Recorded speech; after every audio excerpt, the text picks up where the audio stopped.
Hello, hello. Welcome back to the weekly Monday Motivation Podcast. No more excuses. This is your host, Sandi Ballard, and my company, if you aren't familiar, is Growing Forward. You can find me at growingforward.biz or the newly acquired badassbusiness.coach. Love it. Anyway, a shout out to Juliet from Ghana.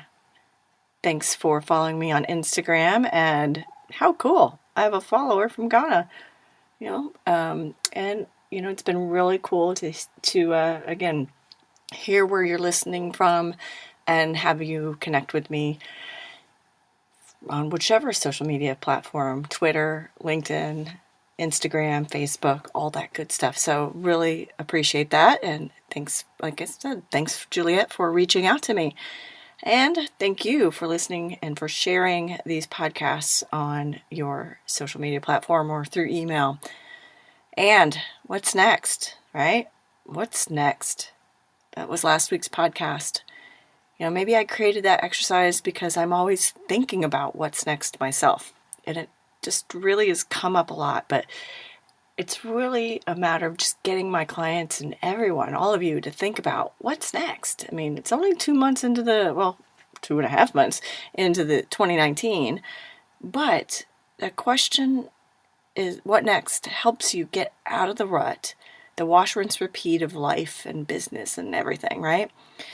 Yes, that being said, from a habit-loving girl, right? I love habits, but it's different. Habits keep you focused so you can spend time thinking bigger, thinking about what's next, and get you out of the rut, keep you from getting into a rut, I guess, and getting bored and doing the day-to-day stuff that can get you into that rut, because sometimes we just are so caught up and focused on our tasks and our things we need to do to get through the week, the day, the week, even the month, and then achieve our goals. We don't see that bigger vision, right? We don't see the forest through the trees. So I want you all to think about what's next. And I started thinking about this as I was writing this podcast. I'm like, it's like rubbing your belly and patting your head at the same time. Remember learning that as a kid? I would think everyone in the universe will have, hopefully you've all learned that, how to rub your belly and pat your head at the same time. And how many times did you screw that up? Did anyone make fun of you? Did anyone feel like a loser? Did anyone make you feel like a loser? No. Your friends probably laughed at you if you were doing that in front of them, because somebody had to teach you this, right? So, you're standing there or sitting there trying to rub your belly and pat your head at the same time. Hopefully not chewing gum, because that throws a whole nother dynamic into it. But maybe somebody helped you, offered some advice, told you to slow down, told you to think through it a little more, put a little more focus on one or the other, or doing what you're doing versus looking at everything that's in front of you, right? Focusing on what you're doing. But you kept trying, right? You kept practicing. And throughout life, we've never stopped rubbing our belly and patting our head, have we? Now, as adults, more figuratively, but hey, okay? Hey, while you're listening here, rub your belly and pat your head, as long as you're not driving. If you're at a stoplight, maybe do it. See if anyone's staring at you. So I'm doing this as I am speaking to you, right? I am rubbing my belly and patting my head somewhat successfully, all right? And I'm trying to do that while I'm talking to you. So try it. All right, rub your belly and pat your head. Are you doing it? Takes you back to your childhood, maybe. But it's fun, right? It's fun, and it gets you laughing. And it's life. And that popped into my head as I was writing and thinking about this podcast. It's like, what am I going to say? What's been going on? And what is all this, what's next about? But it's clear that we, all of us, have never gave up trying to rub our belly and pat our head. And if you feel like you have, well, then it's time to contact me, sballard@growingforward.biz, because we need to get you to figure out how to do that again. But think about what's next and then get a move on. I realized by looking at the no folder I had, if you follow me on Instagram, I posted a folder, picture of rejections from speaker proposals I've gotten over the years. And just this year I've had 6. And then I posted a huge stack of, I think it was 32 yeses, 32 speaking times I've spoken over the last few years.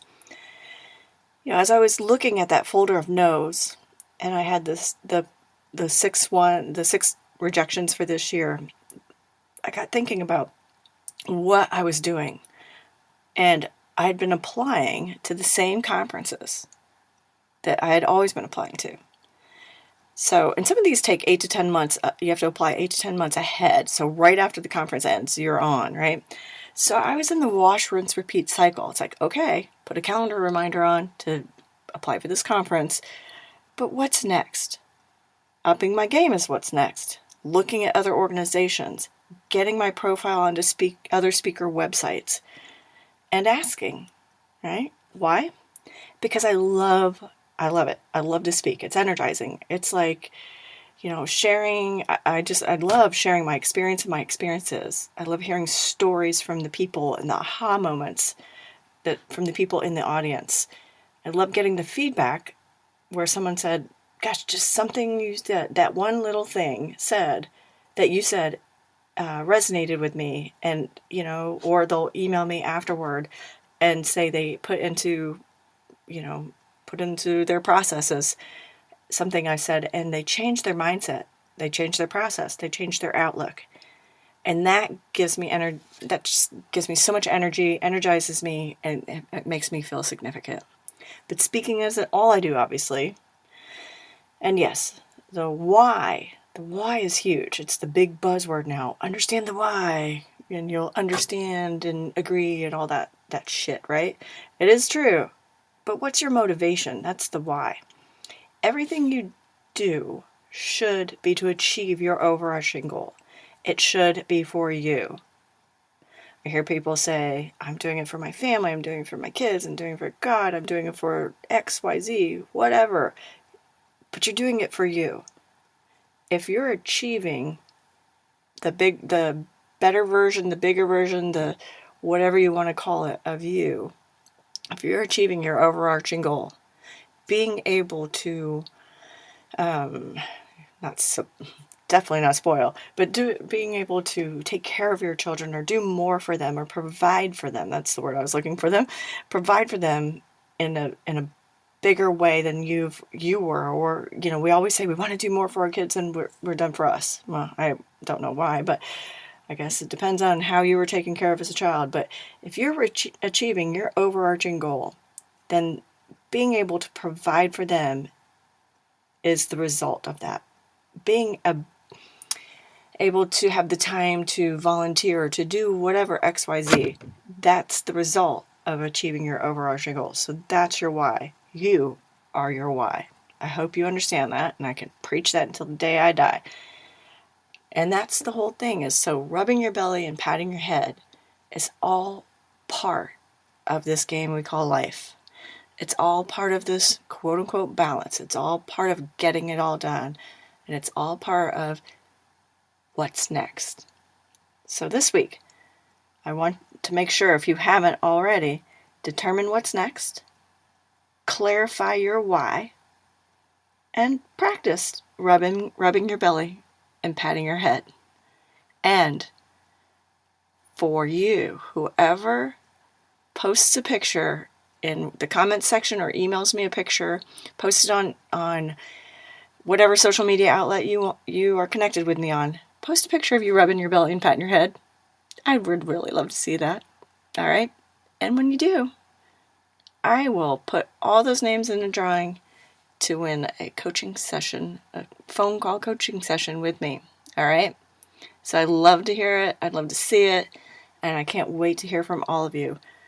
sballard@growingforward.biz. Let's start rubbing our belly and patting our head. It's not going to be perfect, but it's going to be fun. I promise you. Have a great week. Cheers.